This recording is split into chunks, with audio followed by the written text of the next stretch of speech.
942 million cumulative downloads.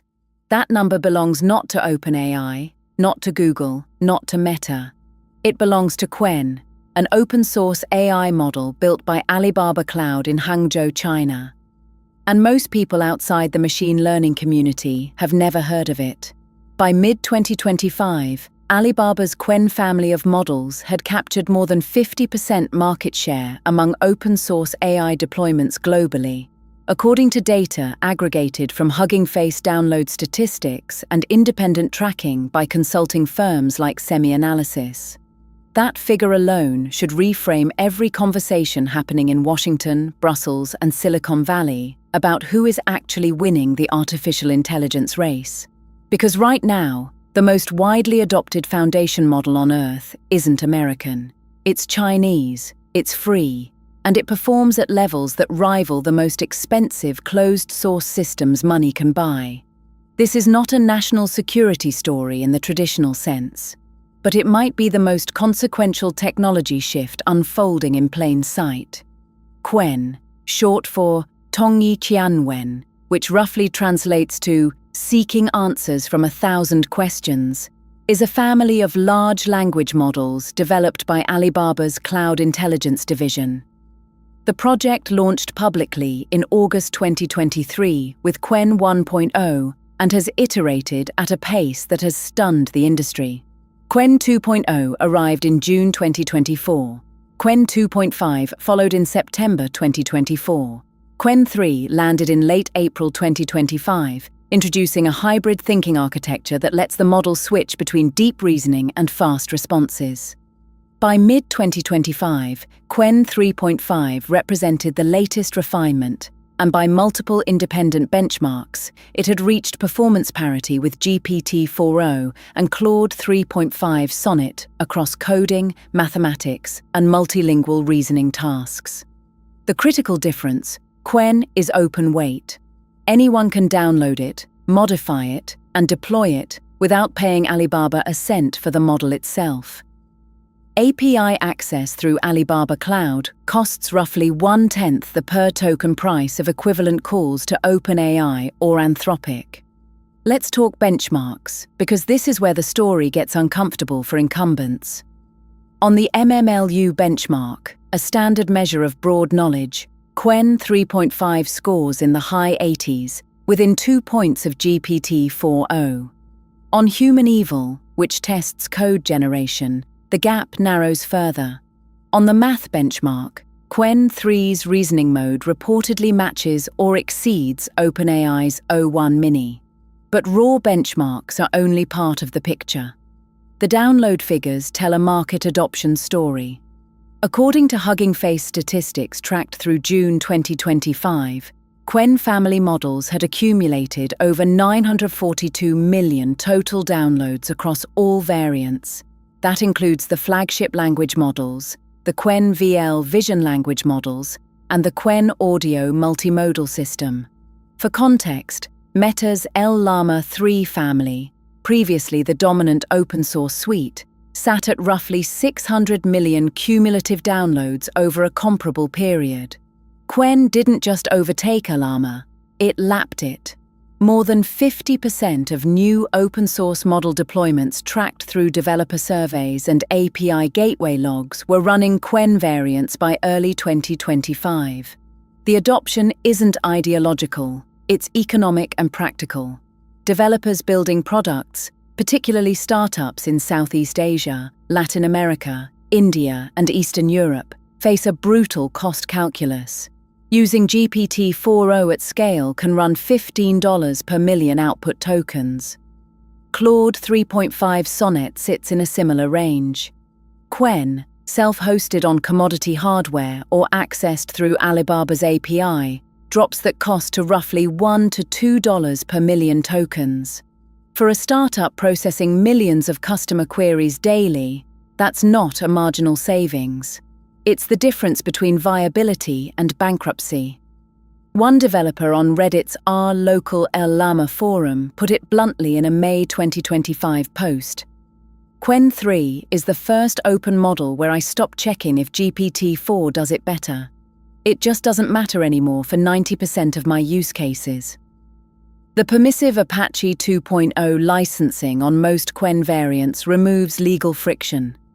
Companies can fine-tune, deploy commercially, and build proprietary products on top of Qwen without negotiating enterprise agreements. Here's where the story intersects with questions this channel has long explored about transparency, governance, and the concentration of transformative technology.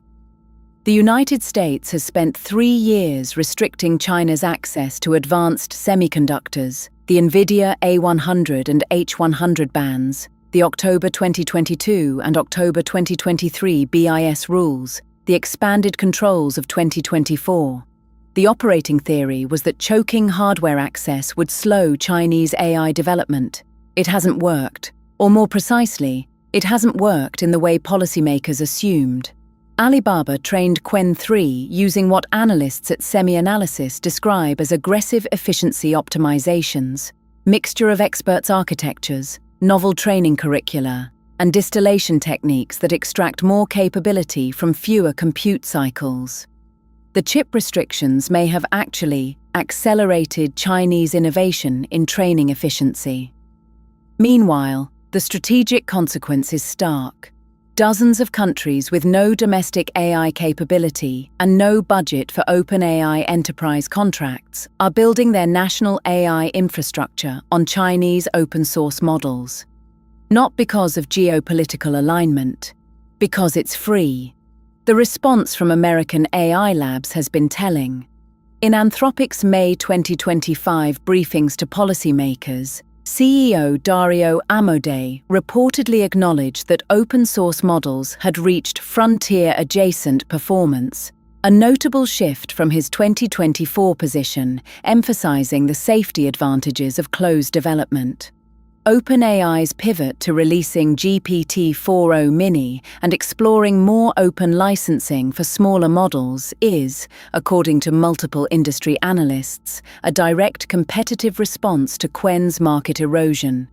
Meta, which had positioned Llama as the Western open-source champion, faces perhaps the most direct challenge. Mark Zuckerberg's January 2025 statement committing hundreds of billions in AI infrastructure investment takes on a different hue when the model his developers increasingly benchmark against isn't his own. It's Alibaba's. The uncomfortable question Silicon Valley has not yet answered publicly. What is the moat for a $100 billion closed model when a free alternative performs within 5% of it? None of this should be received without scrutiny. Legitimate questions surround any model developed under the jurisdiction of a government that maintains extensive censorship and surveillance infrastructure. Researchers at institutions including Stanford's HAI and Carnegie Mellon have noted that Qwen models exhibit content filtering aligned with Chinese regulatory requirements, particularly around topics like Taiwan, Tiananmen, and Xinjiang. These filters persist even in the open-weight releases, though they can be partially removed through fine-tuning. The deeper concern, raised by AI security researchers, is supply chain trust. When 900 million downloads flow from a single foreign source, the question of whether subtle biases, backdoors, or training data vulnerabilities exist becomes non-trivial. To be clear, no credible evidence of deliberate backdoors in Qwen has been published as of this recording, but the absence of evidence is not the same as verified safety, and the open-source community's auditing capacity hasn't kept pace with adoption velocity. The pattern here mirrors something this channel has covered in other domains. The most consequential shifts don't always announce themselves with dramatic hearings or leaked documents. Sometimes they arrive as download statistics on a model repository. Alibaba's Qwen family has, in under 2 years, gone from an obscure Chinese language model to the most downloaded open-source AI system in history. It matches or approaches the performance of models that cost 10 to 100 times more to use. It is being adopted by default in regions where cost, not ideology, dictates technology choices.